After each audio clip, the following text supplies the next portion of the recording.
May itanong ako sa iyo. Nakaharap ka na ba ng higante? Hindi ko ibig sabihin ay isang siyam na talampakang mandirigma na may espada, kundi yung mga higante na ating nakakaharap sa buhay.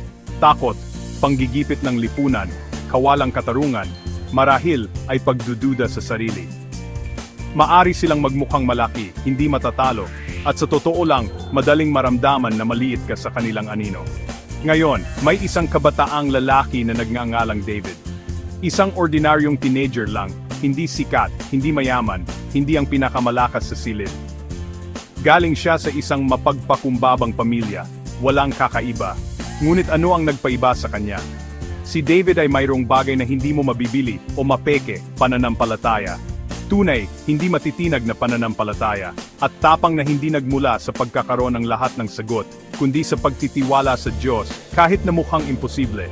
Isang araw, may dumating na higante. Para sa iyo, maaring ito ay isang nambubuli sa paaralan, isang sistema na tila dinaya, o yung boses lang sa iyong isip na nagsasabing hindi ka sapat. Ang lahat ay umatras, takot. Ngunit hindi si David, wala siyang baluti o pulutong na nagpalakpak sa kanya. Ang tanging mayroon siya ay ang kanyang tirador, ang kanyang pananampalataya, ang kanyang boses, ang kanyang tapang. Tumanggi si David na hayaang ang takot ang magpasya sa kanyang kuwento.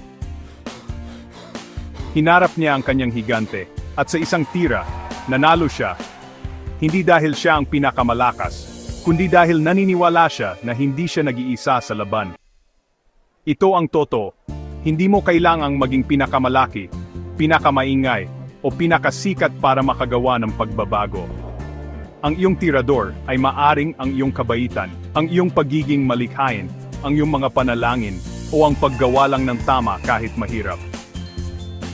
Ang pananampalataya at tapang ay maaring makalampas sa pinakamalaking hamon kung handa kang manindigan. Manalangin tayo.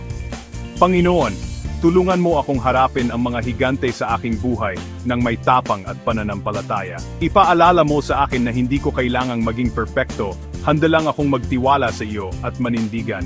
Bigyan mo ako ng lakas upang ipaglaban ang mabuti, kahit na laban sa aking kalooban. Amen.